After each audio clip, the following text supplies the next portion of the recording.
Ce matin, j'aimerais aussi parler d'un sujet qui est complètement d'actualité, puisqu'on parle du déconfinement. On est en plein dans la première semaine de déconfinement et moi, je veux parler des dangers, les dangers du déconfinement.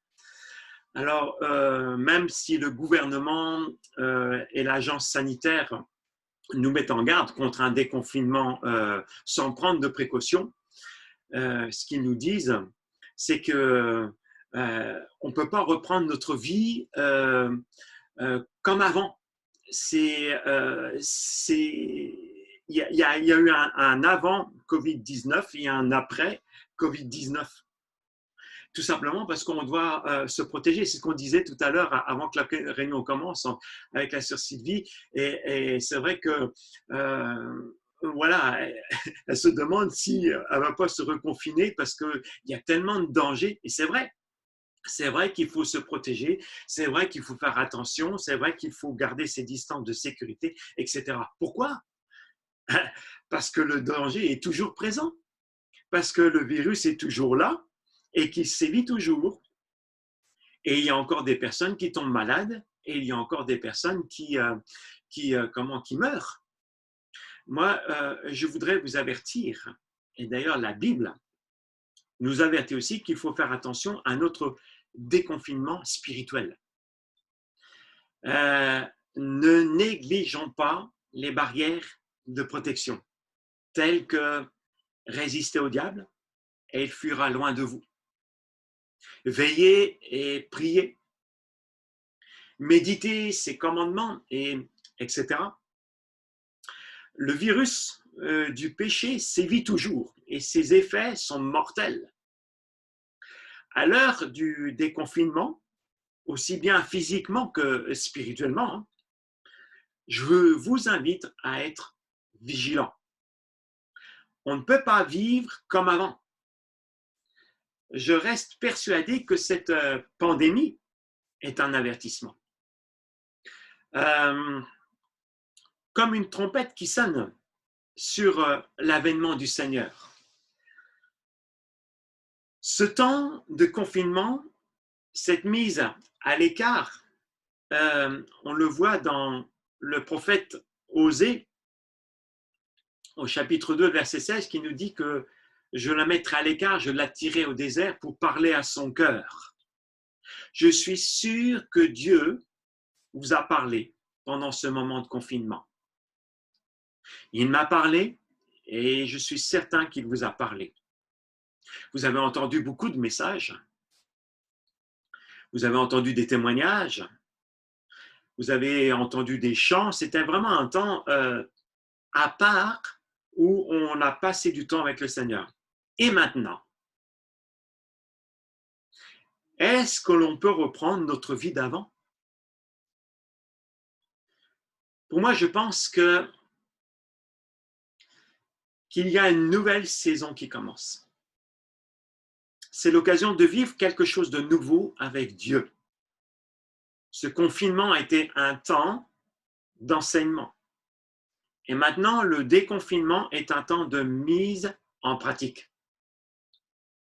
Je voudrais qu'on regarde ensemble un déconfinement dans la Bible.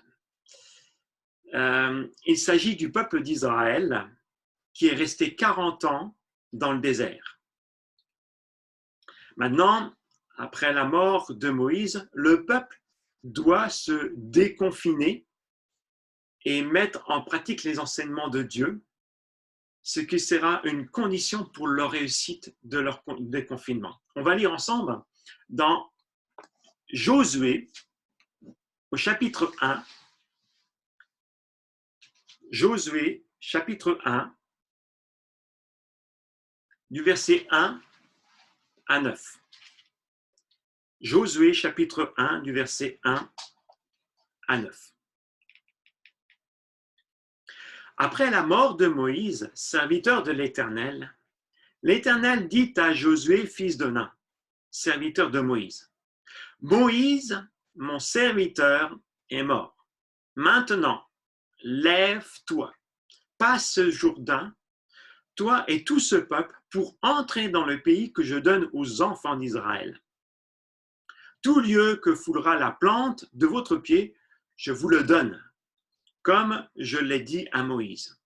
Vous aurez pour territoire depuis le désert et le Liban jusqu'au grand fleuve, le fleuve de l'Euphrate, tout le pays des Hétiens, jusqu'à la grande mer vers le soleil couchant. Nul ne tiendra devant toi tant que tu vivras. Je serai avec toi, comme j'étais avec Moïse. Je ne te délaisserai point, je ne t'abandonnerai point.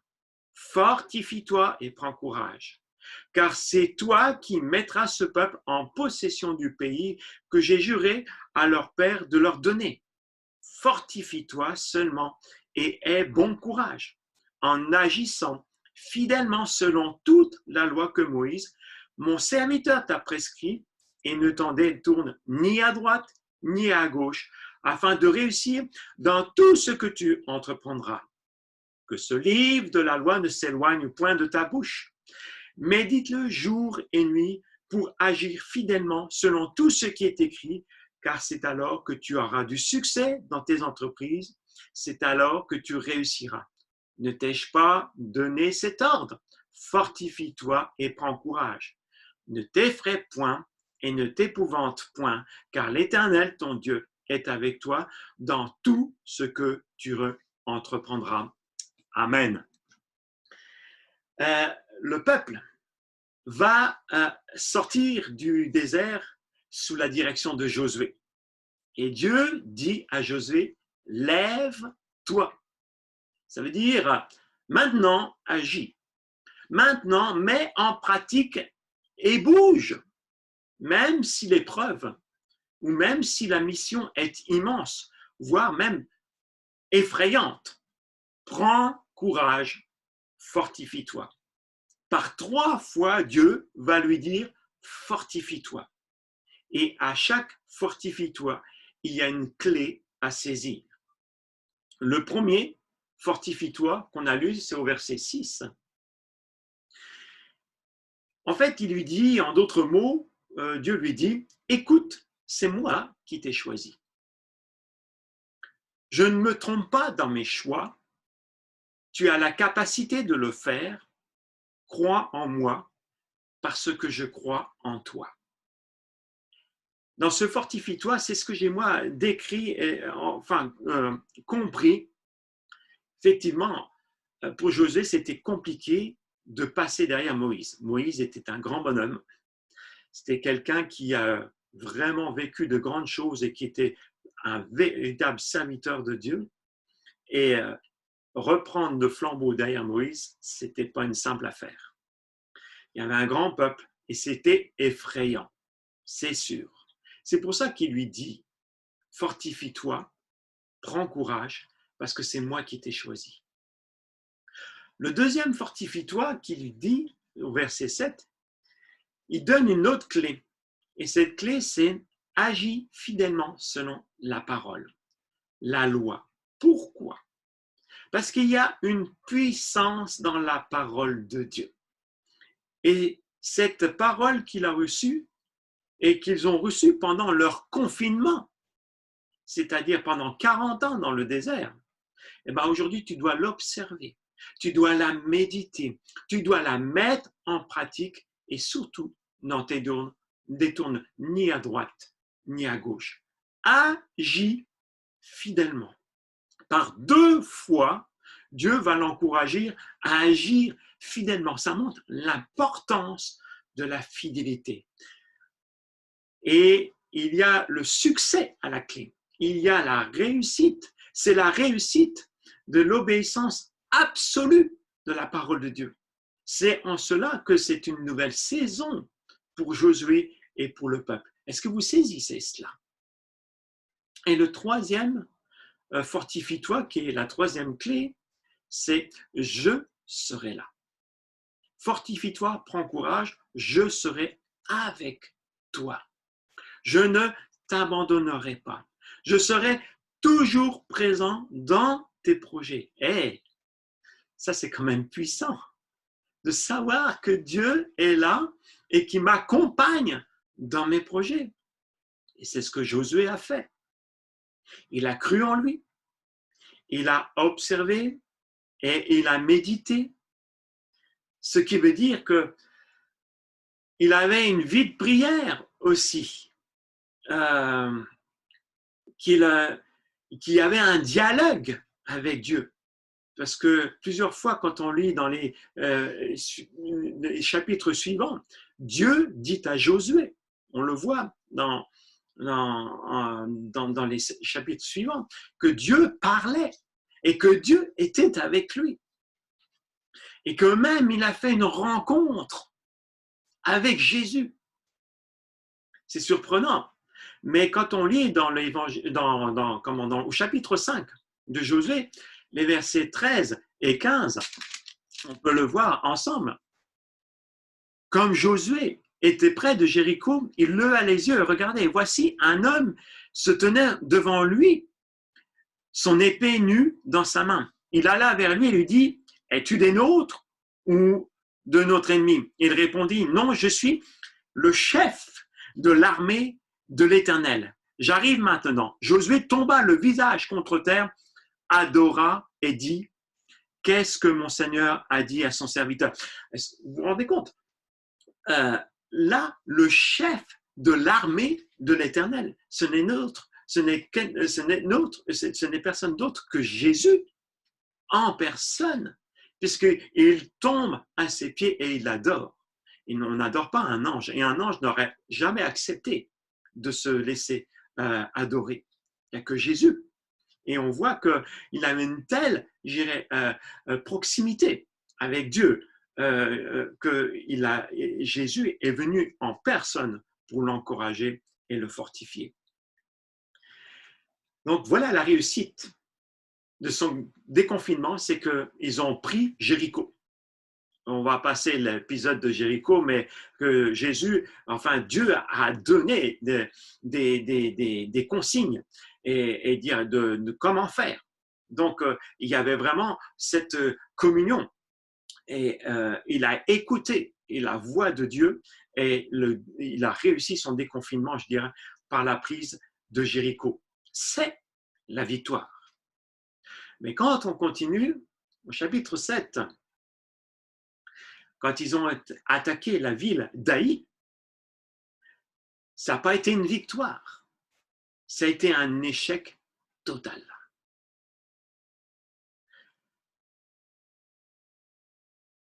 Comment est-ce que c'est possible? Pourquoi? Vous voyez comme quoi rien n'est jamais acquis. Ce n'est pas parce qu'on a eu une victoire qu'on aura une deuxième victoire. Qu'est-ce qui s'est passé? Est-ce que Dieu n'avait pas dit à Josué, « Je serai avec toi » ? Là, il semblerait que Dieu n'était pas là. Et pourquoi? Il y a effectivement un responsable. Le virus du péché a sévi, ce qui a entraîné la défaite. Mais comment ce virus du péché est entré et a pu sévir? Quand le peuple a battu Jéricho, a pris possession de cette ville, il y a eu un homme en Israël qui s'appelle Akan, qui s'est laissé séduire par la convoitise. Et vous connaissez l'histoire, je ne vais pas la raconter, mais que tout simplement que Dieu avait interdit de prendre quoi que ce soit dans la ville. Et lui, il s'est laissé séduire et il a pris des affaires. Il les a cachées dans sa tente. Vous allez me dire, mais comment se fait-il que Dieu n'ait pas prévenu Josué? Josué a aussi commis une faute. Il n'a pas consulté Dieu pour attaquer Haï. Et je suis sûr que s'il l'avait consulté, Dieu l'aurait certainement prévenu qu'il y avait un interdit parmi le peuple d'Israël. Vous voyez que le déconfinement n'est pas toujours aussi évident si nous baissons la garde. Ce que les scientifiques, les médecins et les politiciens nous disent d'être prudents. c'est aussi ce que la Bible nous dit à travers sa parole, à travers la Bible, qu'il faut toujours s'en remettre à Dieu. S'assurer qu'il est présent, qu'il est là. Écouter ses enseignements et les mettre en pratique plus que jamais. C'est très important. On ne peut plus se permettre de jouer aux chrétiens. Il faut vivre journellement sa présence. Il faut croire que nous sommes choisis de Dieu, même si on ne se sent pas capable. Il est important de méditer sa parole, sa puissante parole. C'est-à-dire qu'il faut chercher à vivre sa parole, qu'il faut chercher à vivre ses enseignements, qu'il faut chercher à vivre ses commandements. Et Dieu sera avec nous. C'est comme cela qu'on peut réussir notre déconfinement. Sur le plan spirituel, je parle. Qu'il faut, en restant vigilant, en se fortifiant, sans se relâcher à cause du succès. On peut avoir du succès. C'est ce qui s'est passé pour Israël. Ils ont eu le succès avec Jéricho. Ils ont dit, ça y est, on fonce. Ils ont foncé et c'était l'échec. Voici ce que nous dit l'apôtre Paul à l'Épître aux Éphésiens, au chapitre 6.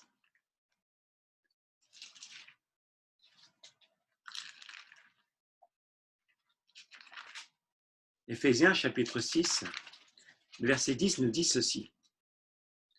Au reste, fortifiez-vous dans le Seigneur par sa force toute puissante.